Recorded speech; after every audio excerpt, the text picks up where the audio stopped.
एक किसी कार्य को करने में, ध्यान से सुनना, एक किसी कार्य को करने में बी और सी द्वारा मिलकर, एक किसी कार्य को करने में बी और सी द्वारा मिलकर पूरा किए जाने में लगे दिनों की संख्या से 1.5 गुना दिनों में कर सकता है। वाह! एक निश्चित कार्य को बी और सी द्वारा पूरा किए जाने में लगे दिनों की संख्या से 1.5 गुना दिनों में कर सकता है। मैंने कहा अगर मैं इसके डेज 2 मानता हूं बी और सी की, तो ये 3 में कर सकता है, 1.5 गुना में कर सकता है, खुद बोला है इन्होंने। ठीक है भाई।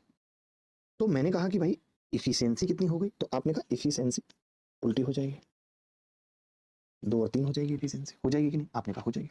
ठीक है। अब ए और बी मिलकर उस कार्य को 30 दिनों में कर सकते हैं और सी अकेला 120 दिनों में कर सकता है। वाह! ये भी दे दिया कि ए और बी मिलकर 30 दिन में कर सकते हैं और सी अकेला 120। तो इसको भी हम इफिशियंसी से ही कर रहे हैं। कैसे? आप बताओ, आपने ए और बी के दिन दे रखे हैं, आपने सी के दिन दे रखे हैं। तो ए और बी के दिन कितने हैं? 30 और सी के कितने हैं? 120। इफिशियंसी कितनी आ गई?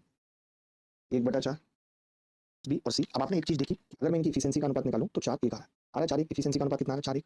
तो आपने देखा यहाँ पे तीनों की इफिशियंसी 5 है, यहाँ पे तीनों की इफिशियंसी 5 है, यानी कुछ और करने की जरूरत ही नहीं है। हमें बी की इफिशियंसी चाहिए, तो मैंने कहा कि अगर सी की इफिशियंसी 1 है या फिर ए की इफिशियंसी 2 है, तो आप कह सकते हो कि बी की इफिशियंसी हर हाल में 2 आएगी। यहाँ से पता चला बी की इफिशियंसी 2 आएगी।